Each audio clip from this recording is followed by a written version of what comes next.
Hey, well, welcome back to Inside Personal Growth. This is Greg Boyson, and joining me on the other end of the line, he probably doesn't need much introduction. He's been on the show many times, but it's Stephen Kotler joining us from, you're in North Lake Tahoe, right? I'm actually in, I guess, northeast. Yeah, sort of North, northeast. Northeast. Okay. Well, and he said today, as we were talking, um, it's actually raining out, not snowing. They were expecting snowing at the higher elevations. So for all of you who are Southern California listeners and go up to Tahoe, that is where he is. We're going to be talking about his new book called Gnar Country, Growing Old, Staying Rad. I don't know. I always wonder, what is the new old anymore? I mean, I'm going to be 69 in July and I don't feel 69. So you got to have some statistics on that. You're 53. I'm sure you don't feel 53. So, but let the listeners know a little bit about you for those who haven't seen you before on my podcast or don't know who you are. He's a New York Times bestselling author, award-winning journalist, and one of the world's leading experts in high performance. He's the author of 8 bestsellers, including Stealing Fire, The Rise of Superman, Tomorrowland, Bold Abundance, West of Jesus, A Small Fury Prayer, and The Angle's Quickest for Flight. His writing's been translated in 40 languages and appearing over 100 publications, including the New York Times, Atlantic Monthly, Wall Street Journal, Forbes, Wired, and Time. Steve's also the co-founder of Creating Equilibrium, a concert innovation accelerator focusing on solving critical environmental challenges. Alongside his wife, Joy Nicholson, Steve is a co-founder. And is your ranch still going at the Rancho Chinchilla? Okay. So it's a hospice care for special needs dogs, and it's a sanctuary in the mountains of northern New Mexico. And I got to commend him on that because I'm a big dog lover. I have 2 Chihuahuas myself, and I rescued both of them. He's got a BA from the University of Wisconsin-Madison, of which, just Stephen, for your edification, I was just there seeing Richie Davidson, who's done all the work with the Dalai Lama. And most people don't connect Madison, Wisconsin with work in meditation, mindfulness, compassion, and healing. But it's kind of the biggest center for that. Johns Hopkins University, whenever possibly found hurling himself down mountains at high speeds, maybe now writing in ski parks, which is not about hurling yourself down mountains at high speeds. So Stephen, you chronicled this book. It was great. It was almost like a journal at the beginning. I remember in the webinar you did last Friday, you said, this is one of the hardest books you wrote. Well, from the outside, it maybe doesn't look like it. Maybe, The Rise of Superman to me seems like it had a lot more research in it, whatever. This had a lot more of you in it. You became the experiment of Gnar Country book at your age 53, and you wanted to master park skiing. You state that if you want to rock until you drop, we must train the brain. That actually came from last Friday's little workshop that you did. What does the research tell us about sustaining peak performance much later in life than we really think possible? It's a good place to start. So you want to begin at the older idea, the traditional idea about aging, which most of us grew up with, believe, or still partially believe. And it's what I like to call the long, slow route theory. It's the idea that all of our mental skills, all of our physical skills, they decline over time, and there's nothing we can really do to stop the slide. And it turns out that's true and false and both at the same time. All of our mental and physical skills do decline over time, but it turns out none of it's inevitable. Every skill you can think of is a use it or lose it skill. So if you never stop training these skills, you get to hang on to them, even advance them far later in life than anybody thought possible. Yeah, and it is something that for anybody, we're going to get into it. kind of the neural pathways of the brain are a big element to this. When they look at Alzheimer's research now, they're finding so many different ways to help somebody kind of retard the process. And you mentioned that if we want to attain peak performance at any age, we must deal with personal forgiveness and traumas of the past. Now, that's kind of an interesting one because that's really more of a whole psychological element. Why is this such an important element in reaching peak performance? Because most of the listeners out there, Stephen, we're not going to correlate me giving forgiveness to whether or not I'm going to be a peak performer. It's anywhere you go inside the field of peak performance aging, you find really astounding, like sort of shocking evidence of the mind-body connection at work. And this is one of those places. So this is really neat and maybe a little troubling, but really neat. So as we enter our 50s, there are profound changes in the brain. Some of this is genetics, that certain genes only activate with experience. Some of this is that the brain, late 40s, early 50s, it starts to recruit underutilized regions. And in our 50s, the two halves of the brain start working together like never before. Most of our life, they're not quite in opposition, but they're a little bit in opposition. And they really start to come together in our 50s. And this process peaks in our 80s.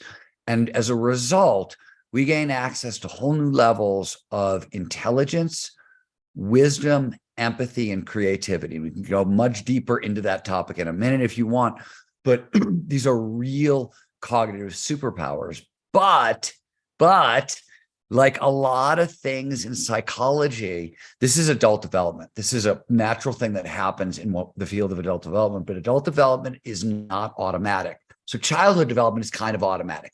Kids going to go through the terrible twos when they're two, in that window span. It happens automatically. Adult development, we have to pass through gateways. There are moderators, which is a psychological word for if-then conditions. So there are certain things you need to accomplish at every decade, basically, to unlock these superpowers, which is why I always say peak performance aging starts young. And some of the reasons that start young are these psychological reasons we're talking about. So if you want to thrive in our later years and you want access to these superpowers that I talked about, you have to, by age 30-ish, solve the crisis of identity. Got to know who you are in the world, right? Mm-hmm. What are your values? What are your strengths? What do you stand for? What are your goals? What are your passions? What's your purpose? You don't have to have it locked down because obviously that's an evolving, changing, growing thing, but you gotta have enough, because by 40, you have to solve what economists call match fit. You need a tight alignment between your vocation and your identity, or your avocation. How you spend your time has to be aligned with passion. Purpose has to give you regular access to flow. It's got to draw on your strengths. It's got to align with your values. Otherwise, you have problems. And then at 50, you have to forgive yourself. You have to forgive those who have done you harm. And this seems weird, right? Like, why would that matter for peak performance aging? Like, you could see from a psychological perspective, oh, I don't want to grow into a bitter old man or bitter old woman, right? Okay, that makes some sense. But like, why does it matter elsewhere? Some of it has to do with we get access to new levels of creativity, intelligence. Some of the intelligence that comes on, for example, is multi-perspectival thinking. We learn to see things from other people's perspectives, but if we can't forgive ourselves, we can't forgive other people, that doesn't start to come online. Empathy is blocked if we can't forgive ourselves and forgive other people. So that whole superpower that really deepens in our 50s, 60s, and 70s and really helps us do incredible things goes away, and wisdom is blocked. So you have to, it's this weird developmental challenge, but most interesting thing is, let's tie it all the way back. You started with my alma mater, Go Badgers, Wisconsin, work of Richard Davidson. Richard's work has been on predominantly compassion meditation, loving kindness meditation. Exactly. He and I were working on that. The best tool in the world. This is how you do this. How do you forgive yourself? How do you forgive others? I did some funky things in the book, and there's a big Gnar style quest to like solve some of the big stuff, but on a day-to-day basis, loving kindness meditation truly matters. And even better. Like it's got all the benefits. We could spend the next hour on the benefits of loving kindness meditation, but it's got distinct anti-aging properties. This is the Yes. craziest one. So this Yeah. is work that Barbara Friedrichsen did in the University of North Carolina. She was looking at telomere attrition. Telomeres are the caps on chromosomes. When Yes. genes duplicate, they get shorter, then they stop working. This is one of the reasons we age, right? And it turns out loving kindness meditation actually enhances our telomeres, and they decline at a slower rate. They tested loving kindness meditation against focused meditation and Vipassana, a bunch of different systems, and it turns out not only does loving kindness meditation help us get through some of the gateways of adult development, it also helps us fight aging at a really like core biological level. So that's kind of neat too. Well, you know what's really neat about you? I remember first meeting you at LA at a conference, and then we went and had dinner together. And I talked with you about meditation way back then. This goes, I think it was whatever that conference was. And you now are a super advocate of meditation. Back then, you had your concerns. You weren't quite there yet, because I remember having a distinct conversation with you at dinner when I brought it up, and I didn't get pushback, but I also didn't get that you were totally engaged with it. But I can see now you have. Well, Greg, you have to. I've been meditating. I mean, on a not daily's overstating it, but a regular basis. For how long? Since the early 90s. Okay. Probably 1987, when I dropped out of college and moved to Santa Fe, is when I really started meditating on a regular basis. And who got you into it? I got myself into it through just interest in philosophy and consciousness and, both Eastern and Western approaches and things like that. I wasn't closed off. What I think is that meditation on its own for most of us is weak sauce. I think meditation is a great complement to a whole bunch of stuff. I'm a big believer. There's data going back to the early 1980s and work done by Michael Posner up in Oregon showing that focused meditation enhances access to flow.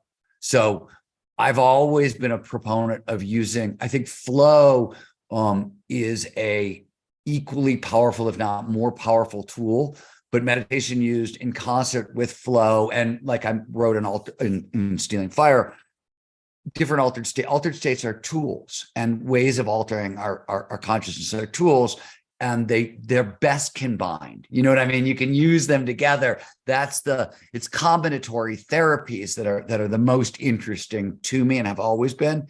And this work is starting to really get done, right? This is, for example, what we were just talking about is an example of comparative, altered states of consciousness, research on compare. So what has happened is meditation has gotten firm enough that I'm much more comfortable talking about it as a tool, because the science has caught up, and all of I didn't like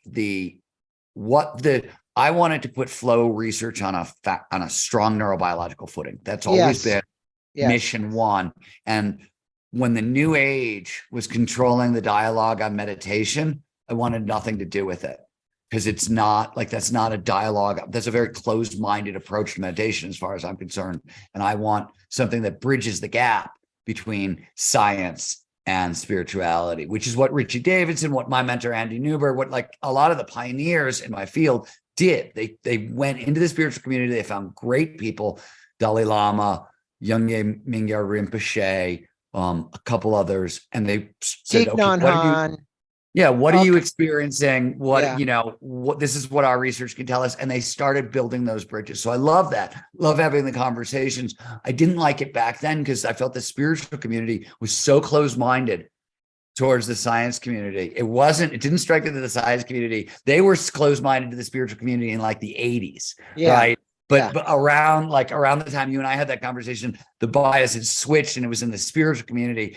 And I felt it very unhelpful for what I was trying to do. Well, Richie Davidson has taken it a long way. I think he's written more papers for NIH than anybody about the neuroscience of this and what it actually does. And, I spent the full day with him and 9 other people, and I was just amazed with the amount of research. I mean, if you want to look at science, he is the de facto, in my estimation, as far as science regarding meditation and the benefits of meditation. But in particularly, because the Dalai Lama told him 30 years ago, why are you working on depression? Why don't you switch and go to compassion? And that was the biggest flip in his life, right? Was to study the effects of compassion Yeah, and I mean, meditation. I'm inside. There are a ton of people. Richie was great, and Dan Goldman, and I think they paved the way. But there's a lot of unsung here. I'm thinking I'm of sure. Willoughby Britton at Brown was there really early, or at Brown was there really early. Same time, there are a lot of other people who sort of were working on this because it was. And the reason I'm mentioning this, it's not that Richie didn't work incredibly hard. It's that this was a huge fight. Like this was the 90s for hundreds of people, myself included, right? How do we take these altered states of consciousness, these things that science has spent 100 years saying are not real? How do we validate them? That they're real? Nobody remembers this anymore. But so a lot of in peak performance aging, one of the things that's really important is a robust social life. And when you look under the hood of what does that mean, there's categories that are belonging. So we find people with strong religious affiliations do better, and people with like robust social connections and active social, all that. Yeah. And you have to sort of look at that belonging and the religious connections and say, well, what is this? And nobody remembers this, but we had to spend the 90s proving that, like, if you went to church or you had a regular meditation practice or anything, this was good for you. And then we started to decode it and figure out, okay, the altruistic activity that you get from religious belonging, plus the social connections, plus the regular gratitude practices are the things that make that special. And we understand the neurobiology of all of that now, but it had to start with like, hey, this stuff is good for you, right? Like, I don't know if anyone's done any studies, but I came about meditation through Joel and Michelle Levy, I think, first. And then I ended up getting involved with Self-Realization Fellowship. And here's the point I'm going to make real quick, and then I'm going to move to the next question because it's a real important one, is I don't find a lot of camaraderie at SRF. What I do find is the energy that's being held to get into some very deep meditations that I may not be able to get into on my own, because I actually like the energy that the temple holds or the meditation grounds hold.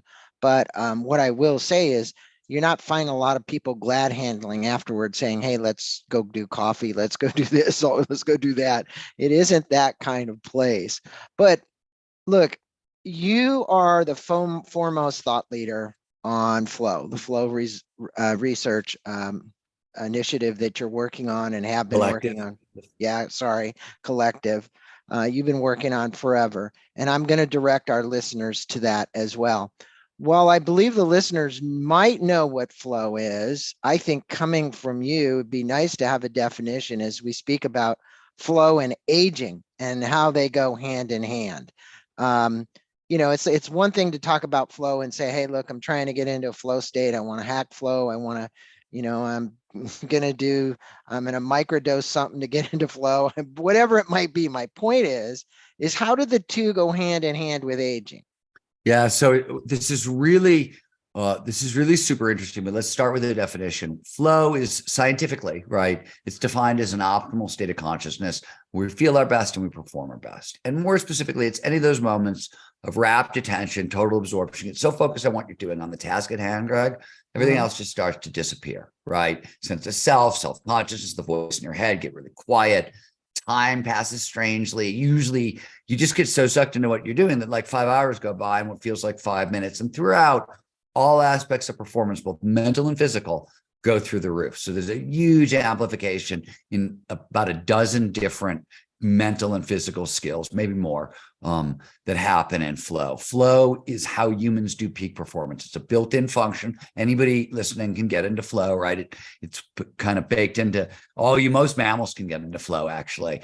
But it turns out, for a handful of different reasons, flow is deeply tied to adult development, and successful aging. In fact, the godfather of flow psychology, Mihaly Csikszentmihalyi, spent, I would almost be willing to say, the bulk of his career literally working on this issue on flow as one of the major drivers of adult development. Quick version of this is flow states have triggers, preconditions that lead to more flow. And a short version of one of them is that when we're using our skills to the utmost, right? When we're pushing on our skills and we're stretching beyond our normal capabilities, that drives us into flow. As a result, and flow then amplifies performance. So we're trying to onboard new skills, we're pushing really hard, and then flow amplifies our performance. We do onboard those skills. So on the other side of a flow state, we're more complex, we're more adaptable, we're more capable.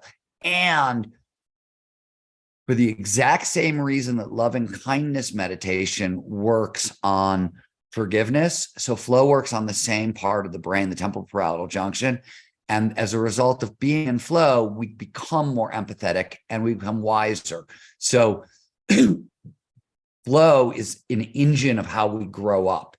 It is also incredibly neuroprotective against cognitive decline and physically protective against general decline. Let me go into greater detail here. So changes in the brain happen as we move into flow. First thing that happens is stress hormones get pushed out of our system. There are 9 known causes of aging, all of them linked to stress and inflammation. That's the commonality among all of them. So anytime you can push stress hormones out of your system, that's essentially an anti-aging technology. Additionally, when you experience incredibly powerful positive emotions, and at the top of the list, our favorite thing, flow is always at the top. But if you look inside that, like, why is flow always at the top? It's 2 elements in flow that really drive that. One, we get a sense of control in flow. Oh, I can control things I can't normally control. My sentences are doing great things, or that basketball is just falling through the hoop again and again and again. And we get the sense of mastery, right? We're growing, we're stretching. When we encounter really positive emotions, besides the like broad and build, Barbara Friedrichsen, like we get more resilient, we get all that, all those benefits. But on top of it, at a neuroimmunological level, those feelings amplify the production of T cells, which are fight disease, and natural killer cells, which target sick cells and tumors and other diseases of aging. So flow at sort of every level is an anti-aging medicine. And finally, the neurochemicals that show up and underpin the flow experience are huge immune system boosters. So you're resetting the nervous system, you're boosting the immune system, and you're boosting very specific properties of the immune system that have anti-aging benefits. And you're becoming more complex, more adaptable. And finally, most importantly, perhaps, flow gives us both expertise, learning, and wisdom. So the difference, think of expertise as, this is the intellectual side of learning, or the skill side of learning, and wisdom is emotional intelligence. But the point is this: you said at the beginning of the program that there are ways to fight off Alzheimer's. One of the most important is lifelong learning. And the reason this matters so much is Alzheimer's, dementia, cognitive decline, they target the prefrontal cortex. So if you want to protect the prefrontal cortex, what you need is neurogenesis, the birth of new neurons, and synaptic plasticity, the creation of new neural networks. And to really back up the prefrontal cortex, you want redundancy in those neural networks. That's exactly what you get from expertise and wisdom. They create these huge use networks in the prefrontal cortex, which is why lifelong learning is the most important way to stave off cognitive decline, dementia, Alzheimer's. In fact, it's interesting. A lot of this work came out of studies where they were autopsying brains of people who had no signs of dementia or Alzheimer's, and they'd autopsy their brains, they'd find tangles and plaques, and the brains were a mess. They had dementia, they had Alzheimer's, yet they showed none of the symptoms. So what the hell was going on? And the commonality was wisdom and expertise. And here's another place that peak performance starts young. The more of these neural networks you build up, the more things you learn, the more skills you learn, the more abilities you have over time, the more times you cement these things into place with flow, the better off you're going to be. Now, the final thing I have to add in that's not flow related, but I need to say this, is there's a bunch of cool ways to train the parts of your brain that you can't protect at this point. Adam Ghazali's done really cool work at Neuroscape. Yeah, I know Adam. Right? on all the different video games that sort of can target different aspects of cognitive decline that maybe didn't get cemented by expertise and wisdom. So we're getting very good at sort of like the whole picture, which is really cool. Flow's a big part of it, but there's other things going on, and it's worth pointing that out too. We know as you're speaking, I'm reflecting, and I'm reflecting on resistance and resilience.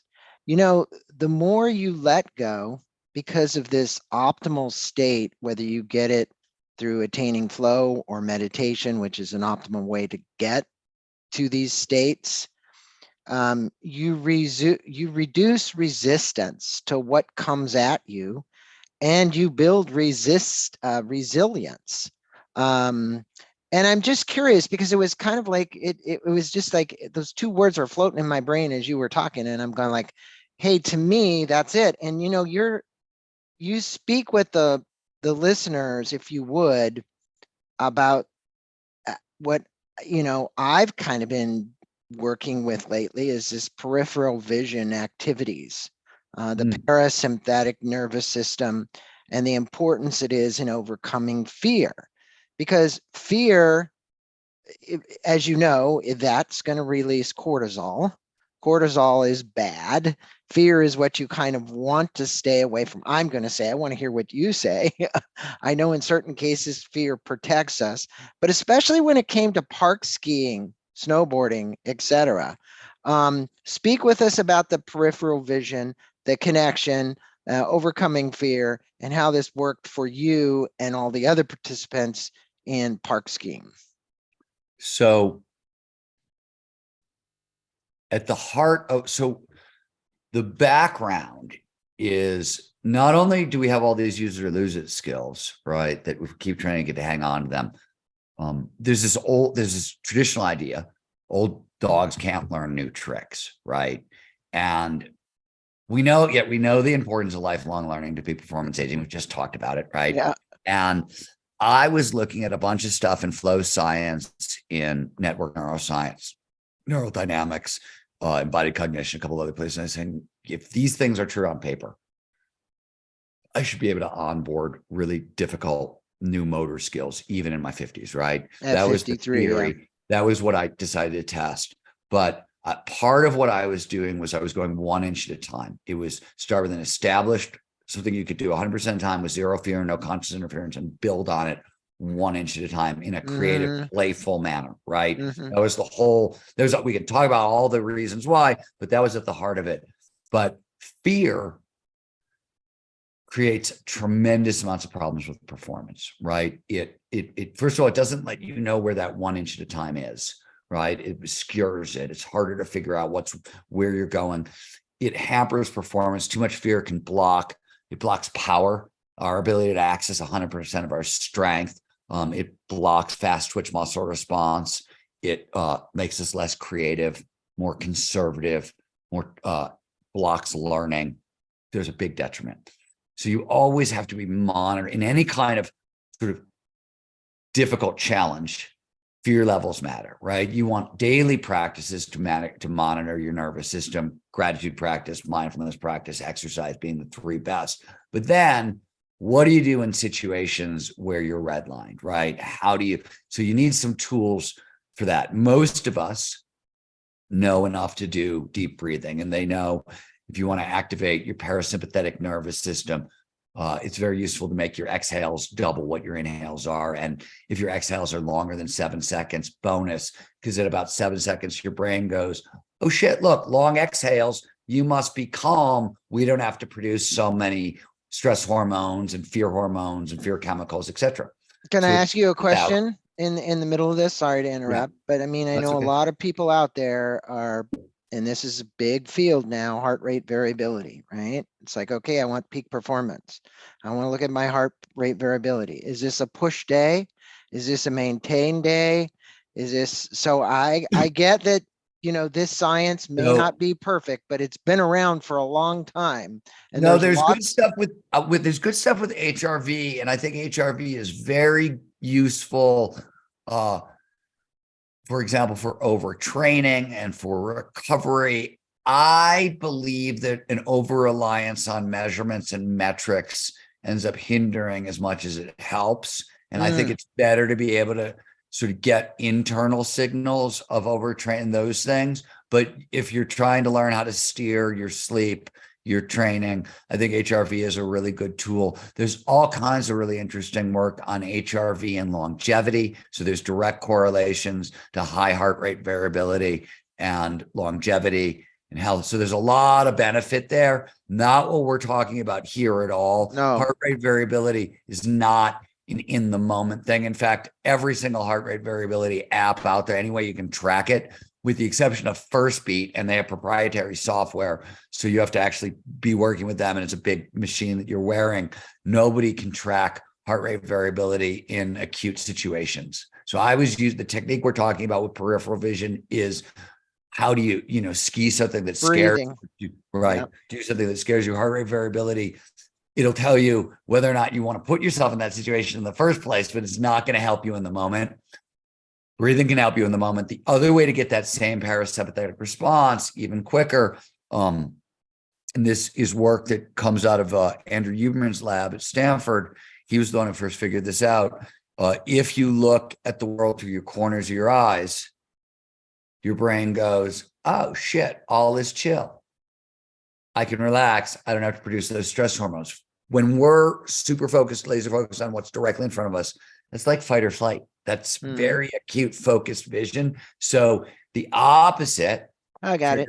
Parasympathetic reaction. Focused vision triggers a sympathetic reaction. So this was the experiment.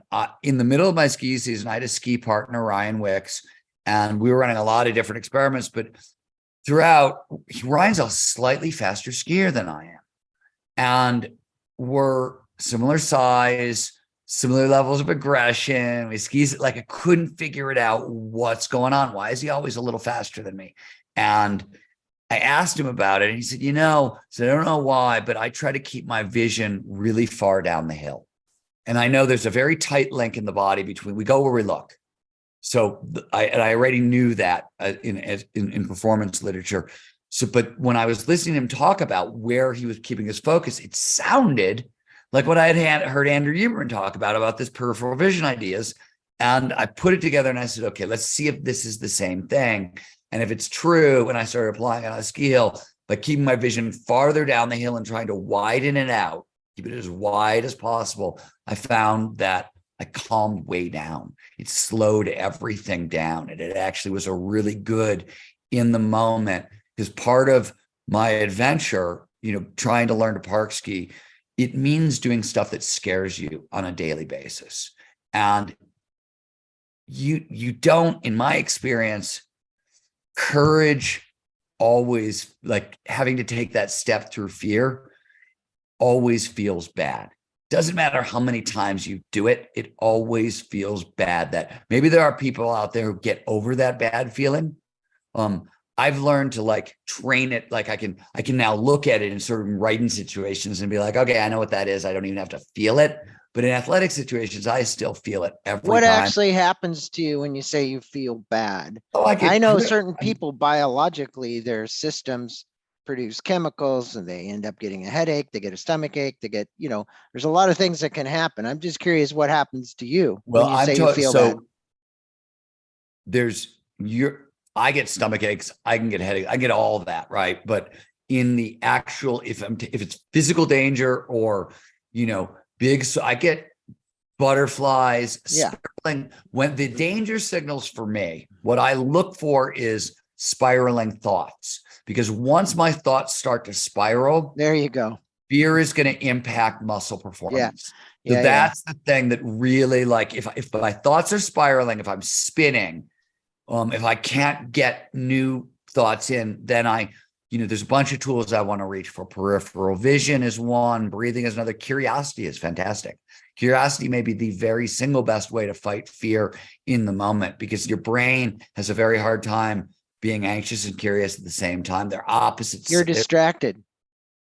It's not even that you're distracted. They're the same neurochemicals. Oh, interesting. They're underpinned by the same neurochemicals. So this is not my work. Originally, this was work that came out of work with animals. When you have herd animals and they're scared, you can get them curious. You can put things into like their environment that they're curious about. And Yeah. the curiosity will totally block anxiety. So this is like Very. something, yeah, it's something that comes out of animal welfare. I think the very first time I heard about it was Temple Grandin's work. Yeah. Yeah. Cows. She worked with We the took a cows. version of it, we use it with dogs all the time in hospice care work and the dog sanctuary. Also, I just started applying it more and more. I talk a lot about it in our, we're in Gnar Country as well. About these tactics, but fear is going to block performance. I do like the idea though that you put your vision, or he did, all the way down the ski slope, right? I even remember personally getting to the top of Spooner over in Tahoe. It's called Spooner. And I had to come down the other side of the mountain on the bicycle. And you know how steep the downgrade is. And then there's those grates. And when I took my vision and put it out in front of me, because you get moving very fast, and you realize that if you wiped out on your bicycle, it's going to be pretty bad, right? So that did calm me, because those hills would always scare me and I'd throw the brakes on, right? It's like, okay, I'm going to pull the brakes back and pull the brakes back and pull the brakes back. And I actually let go of the brakes the time when you said, put the vision down. It's absolutely right, because I wasn't looking at the asphalt. I wasn't looking at the Greg, grades. this is the inverse of the other side of this. So this is a truism in action sports. You go where you look. So in mountain biking, right, you're trained to look 30 to 60 yards down the trail. Yes. Right. Yes. In surfing, you cannot physically surf a tube. If you try to pull into a tube and do everything you need to do to surf a tube, your body can't move that fast. We steer our muscles with our eyes. We go where we look, and that's how we steer so with its tube riding, the secret to riding a tube is you have to put your eyes on the end of a tube. Yeah. In park skiing, when you're sliding a rail, you have to keep your eyes at the very end of the rail. Otherwise, you come off. Yeah. No, and I love that, because even if my listeners just take this away and say, hey, look, I had some fears associated with this, and now I can overcome the fear by changing where my line of sight is, right? Well, Greg, we do the same thing in human development. We just call them goals. Yeah. Right? Like it's, and we know humans perform best with 3 tiers of goals, and but literally the brain doesn't really differentiate it between I'm looking at a point and I have a goal, because that's what the brain works. It's the same parts of the brain that everything's working together. So this is sort of why these systems work so well in performance. Goals work as well. There's a goal, and that's why they tell you to be able to visualize your goal and see all aspects of it. And we go where we look. Yeah, it is really, really powerful what you're saying. Now, let me ask you a question. You wrote in the book, you were a skinny little kid, you were klutz. Kids made fun of you. They picked on you. You lost a lot of fights. You knew you needed to overcome the stigma from childhood. So what did you do to transmute the psychological barriers that were holding you from being the peak performance person that you wanted to become? Because there's thousands of listeners who were in your shoes, Totally, listening to this show today. And this is a really important point, because many of them are retarded pardon me, I'm going to use the word retarded, but they are from becoming peak performers, because they're allowing that bullying, that psychological element that got in their way. And I know we talked a little bit about it before, but this is you personally. So, yeah, so I mean, you gotta, so first of all, it's a 3-part effort, right? 4-part effort, maybe. But yeah, I did not, a lot of people. I don't think there was anything, unique about my experience. I think it's way too common. And the other thing I should say up front is the very best thing that ever happened to me was, it was scary at school and it was scary at home, and having to deal with that and learn from that was the best thing ever. Because that's how everything I am in a sense, was a reaction against that. So I don't, right. And it was a reaction against, I once heard Tom Bilyeu say, like, when I discovered like who I was and I realized I wasn't a very courageous person, I couldn't live with that. So I had to change it. Right. And that was sort of my experience. I wasn't a very courageous person. I was, bullied for a long time, and scared for a long time, but it forced me to, change and help me become who I am. So there's first, like, I wouldn't change anything because I like where I am now, and I don't get to be here without starting there. So like, thank you, first and foremost. That's a reframing technique, but I think I think when we thank our parents, a lot of people think, oh, I grew up in this horrible environment, whatever. And look at what you learned from being in that you got to, environment. because and first of all, you have to take back that locus of control. If you're a victim, this happened to me. You've given peak performance is completely impossible because of how you've just totally destroyed your ability to tap into anything. Yeah. So that's A. B, loving kindness meditation, right? Like here's your tool, right? So, but C, what do you do with the shit that loving kindness meditation can't touch? That was the question I brought into Gnar Country. And I had some lingering anger over sort of, I had unfinished business inside of athletics. So I created a Gnar style quest. For me, it was park skiing because I had unfinished business in skiing and I love skiing. But we all have that unfinished business somewhere. And I designed a quest that literally it was a jock quest. Like I got in fights with the jocks. Like I turned myself into a jock. I created a incredibly difficult physical quest. And, miles. I literally went out and created a quest that would force me to walk a mile in their moccasins kind of thing. So I didn't know if it was going to work, Greg. I just knew that adult development told me that forgiveness matters. You got to set down the shame, the embarrassment, and also that shame, that embarrassment, that self-consciousness was going to block learning. It was going to block the creativity, the intelligence, all the stuff that I needed. So designed a quest for a lot of different reasons, peak performance aging experiment, but also because it closed a loop. It helped me try to transmutate some unfinished business.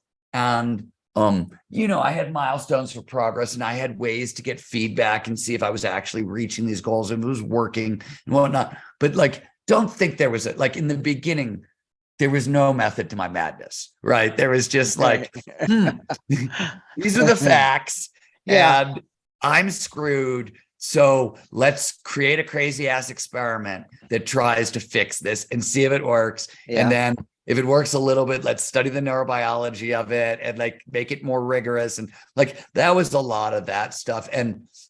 But a lot of, it wasn't hard to piece it together. Also back to Richard Davidson's work, a lot of that compassion, meditation, science went in these directions, right? And the emotional intelligence stuff too. Like we had to learn why this is, how it holds us back, and all that stuff.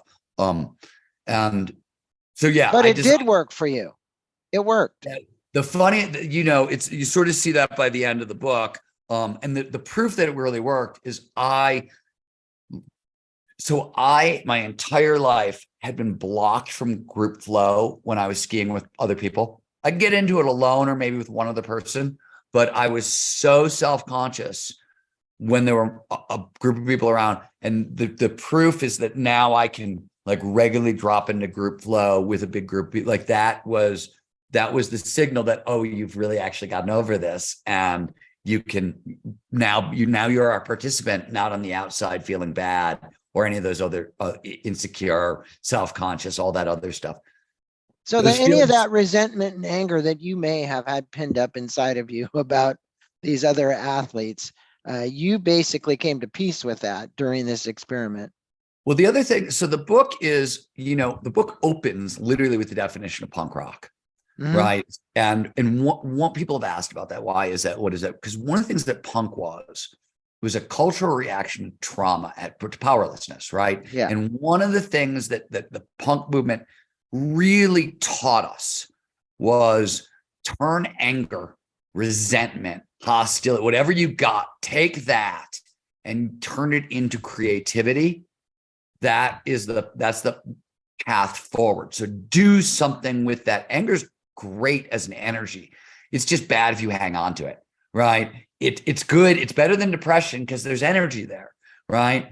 But you got to do something with it. And I, over the years, have spent, anger is a very powerful emotion as a peak performance emotion, but you have to know how to work with it. So even in Rise or in Gnar Country, I used it so you can, when you shout, right? When you yell, that produces testosterone. This is why in martial art traditions, certain ones, especially the Japanese ones, they kia, right? They shout before attacking, and it releases testosterone. So I'm prone to vertigo. I'm afraid of heights, and I have inner ear problems because of Lyme disease. And you lose muscle control and things start spinning. And that's a bad quality in a skier because I'm in wildly exposed terrain all the time. And I would fight vertigo by shouting. I could roar, and it would bring testosterone into my system and bring muscle control online and stop the spinning. And I could get myself out of the dangerous situation. So there's lots of different ways to work with anger. One was these big Gnar style questions, but even in moments when you need courage, there's some neurochemistry underneath courage, and there's a way that you can use a little bit of that to your benefit. Yeah, that is fascinating. The fact that you could yell and release testosterone and it would affect this problem you were having in your inner ear, because that's just like, I had no idea there was a connection between that, but that's cool. And I remember a statement, hopefully I'm going to get this right. It's not going to be exact, but as you were speaking, again, this little thing pops in about something Mother Teresa said. They said, well, will you march against something? They wanted her to march in some march. And she says, no, the only kind of marches I ever want to do are for something. And, that's the whole concept of compassion, being for something. And you talking about this meditation, about how we can bring something positive into our life from this, versus when these bullies bullied you way back when, and you carrying all this psychological garbage with you and using this experiment to overcome it. I think it's awesome. Now, look, you're 53. My listeners know I'm going to be 69. How can we do the impossible at 50 or above? I've actually thought this. I know just myself, Stephen, that my fears and apprehensions about going down big declines on my bicycle at 40 miles an hour are kind of like, whoa, maybe I don't want to do that much anymore. I want to, like I just said, maybe I want to put the brakes on.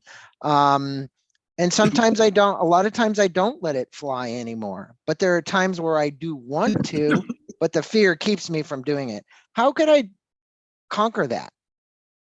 So peak performance aging in a sentence. And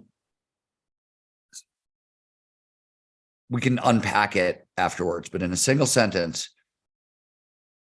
if you want to rock till you drop, right? To go back to the metaphor you started with, right? Yeah. You want to engage in challenging social and creative activities that demand dynamic, deliberate play and take place in novel outdoor environments. Okay. Challenging social and creative activities. Creativity is another one of these moderators. So if you want those superpowers of aging, creative thinking is what actually starts to unlock all the new things that we get in our 50s. So it's really important. Challenging for all the reasons about pushing on our skills. That's a flow trigger, right? So that's why that's there. Social activities. We could spend the next hour talking about the benefits of social connection, especially as we age, but we all know what that is. Dynamic is the word that literally means the 5 categories of functional fitness. So we need to train strength, stamina, balance, agility, and dexterity over time. So that's what dynamic stands for. Deliberate play. We've heard about deliberate practice, repetition with incremental advancement. It's good for learning, but it's not the best. Deliberate play, which is repetition without repetition, or repetition with like little improvisation, much better for learning, much better for lifelong learning. So dynamic deliberate play is just a system of incorporating a bunch of physical stuff with a robust learning platform in the novel outdoor environments, lower stress levels.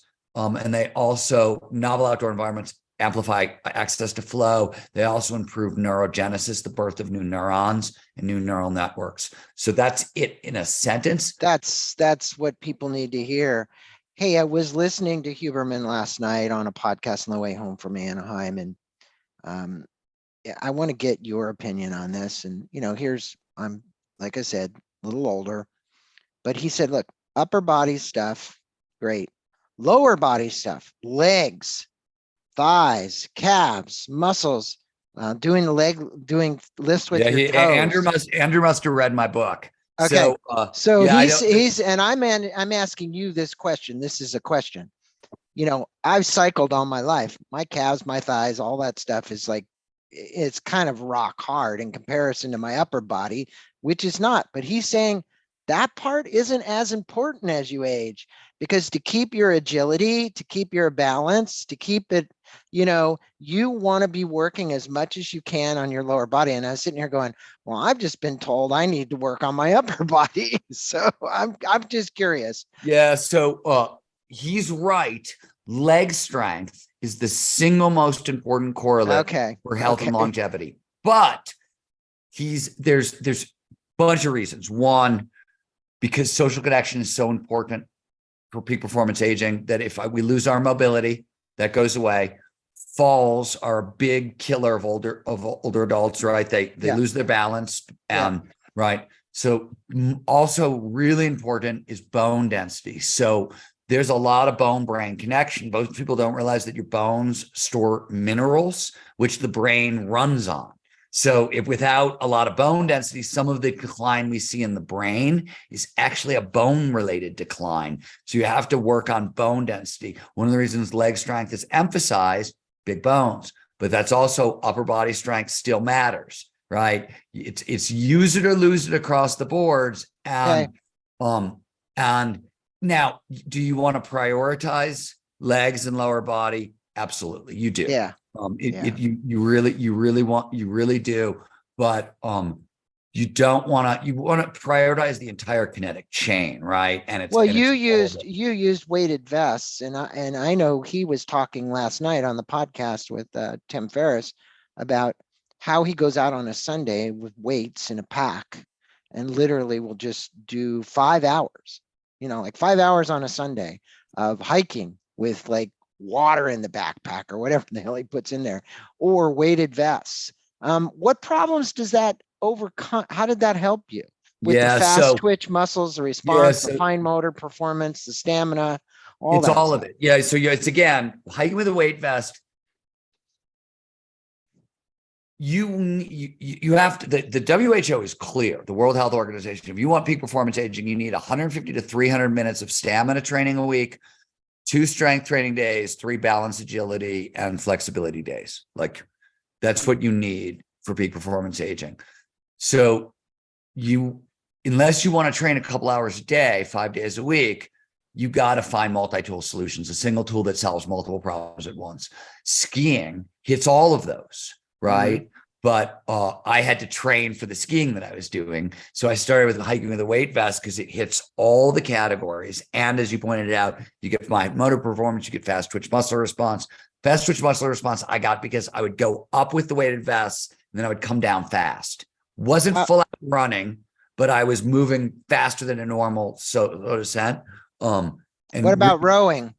Rowing's great too. Better outdoors than on a machine. Yeah. Because the outdoor, novel outdoor environments, it's better to exercising in nature is really important. Yeah. The other thing is dynamic motion. Rowing is not, it's powerful. It's a lot of stuff. It's a little bit dynamic, but it doesn't have, there's not a ton of coordination. Once you get the patterns in, same thing with cycling. Road cycling versus mountain biking. So dynamic movements, when there's balance, coordination, strength all at once, it actually improves. Not only does it all hit the physical stuff, it amplifies neurogenesis, angiogenesis, birth of new neurons, and the birth of new vasculature. So there's new neurons get blood and oxygen, food. So all that, there's these compounding effects. That's what you're aiming for. And the final thing about weight vests is, there's data that it's slow, But you can improve bone density with weight vests. There are better ways to do it. We do some work with the company OsteoStrong that is phenomenal. You want like your bone density problems, or you're getting on in years and you haven't addressed bone density. OsteoStrong is freaking amazing what they figured out. They've just got a way to load the bones very evenly and massively amplify bone, basically astrocytes, astroblasts. Astrocytes build up bone, and it's a pretty good place to start on the, you know what I mean? If you're like, God, I don't necessarily know if I'm in the shape like with a weight vest yet, start with a movement professional who can start like working out what's like sort of like can watch you walk and say, oh, you broke your ankle when you were 12 and you overcompensate here and undercompensate here. And, you know, one of the things that we have to be really careful of as we age is, even with guys like you, really strong legs, but do you favor your prime mover muscles over your stabilizer muscles? Over time, the body will learn how to do that, right? And you want to train all of that stuff so we don't get injured as we age. Well, you know, the issue here is this, Stephen, is I know the listeners now have a pretty good idea of your experiment, how it worked out for you. I want them to go get a copy of this book. And there's a website called Gnar Country where you can buy multiple copies. I have. I was on his webinar last Friday. He's got another one coming up, and we're going to put a link to that as well. But there's two places that you can go, and you can actually buy multiple copies of this book. I actually am going to be handing it out to my son and friends, my son who's a big snowboarder, anybody you know, please, you know, go do it. Just go to Gnar Country, GNARCUNTRY.com. And there you're going to see videos, order now, and you can actually buy multiple copies of this book. And then what you're going to get, which I've already been into and listened to and seen, is what's called bonuses. He's got all these great bonuses that you guys can benefit from. And it's actually over $1,750 in bonuses in performance tools, training available for limited time. So, you know, the commercial here would be this. I've known Stephen for a long time. Anything that he puts out is high quality. You're not going to have to worry about this. You're only going to pay $28 for this book. But if you get the book and then you buy a few more copies of the book, you get more bonuses. So just go check it out. Seriously. With that being said, you know, because I end in the show a little bit with praise for you, and I really, really honor you and all the work that you've done. This book chronicles that and getting to this critical point in your life where you wanted to overcome these issues.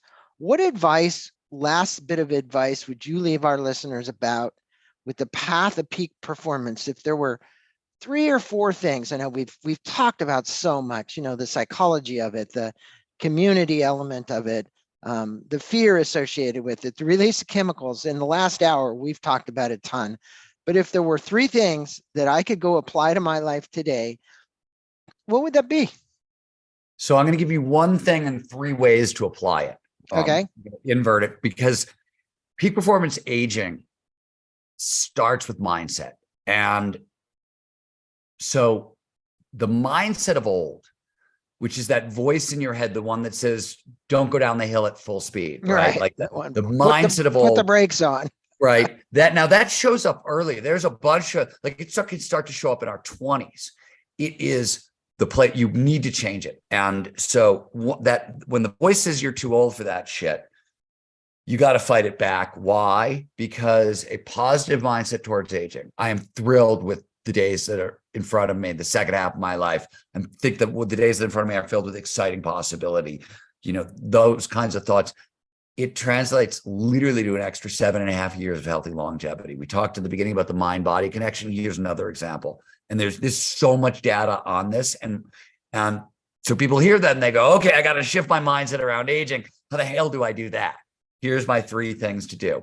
So the first 2, I'm actually going to give you 4. The first two are come out of Ellen Langer's work. She helped pioneer. She's at Harvard. She's a psychologist. She's often talked about as the godmother of positive psychology, the godmother of mindfulness movement. She was definitely there first. And she worked a lot on kind of the mindset of aging and how do you fix it. Place to start is with mindfulness of the present. Get curious about the present moment. And her advice is notice, because the brain likes to sort of pretend everything's the same. I'm the same person I was 10 years ago. It likes stability, but the truth of the world is change. Everything is constantly changing. Every time you breathe, you're changing the internal chemistry. Like everything's always changing. Her advice, if you want to change your mindset around aging, start by noticing that change is foundational to life. And that's the constant. One, two, watch your language, limiting language, how you talk to yourself, how you talk to others. Don't sleep on how you talk to others. Ageism is the most socially acceptable stereotype in the world, and it's deadly. People who grow up around negative stereotypes around aging, by the time they reach 60, they show a 30% greater decline in memory than people who grow up with positive ideas about aging. It's huge, and we are inflicting penalties on people for these negative mindsets around aging. So 3, create an Gnar style Would quest. that be distilled down in what you think about, you become? In a sense. In a sense. The 3, I think it's important to create an Gnar style quest, because there's going to be stuff that you hang on to. There's going to be residuals, right? And a Gnar style quest is like, find something that's impossible for you, something that you sort of want to get done. And there's unfinished business there. So you want a lot of motivation to go in. But it's something that if you were to prove it to yourself, if you were to be possible, whatever you believed about the second half of your life has to go away.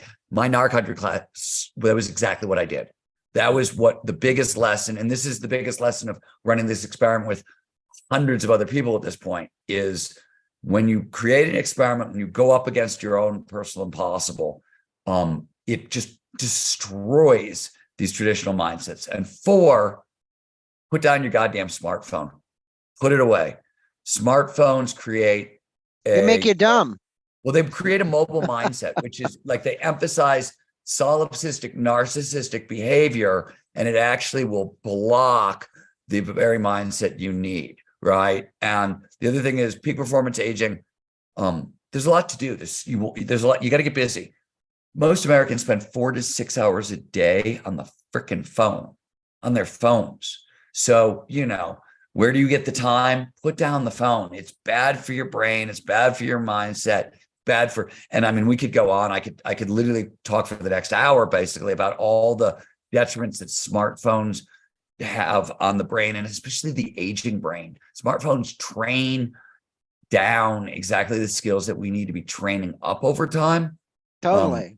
I agree with you. I mean, I mentioned to my wife the other day, as we walk the dogs, we walk the dogs probably 20 hours a week or more. The people with Downhead syndrome, they'll walk right into you. They're so busy looking at the damn phone, they're not out enjoying the fresh air and the whatever. They're like, literally, we never take our phones with us anytime we walk the dogs, right? But the reality is this is what you get. You get a lot of it. I mean, and it's a lot. It's not just a little. Yeah, it's also I could go on. I know. I gotta go. I'm running out of time. Hey, well, I appreciate you. Thank you for all my listeners. We're going to put a link to it, gnarcountry.com, Gnar country.com. You can also go to the Flow Research Collective. We're going to put it there. Thank you so much. Namaste to you. Thanks for spending time with me today. It's always a pleasure having you on, Stephen. Greg, lovely to see you as always. Thanks so much again for your interest. I hope you get snow. Me too. All right, bye. Bye.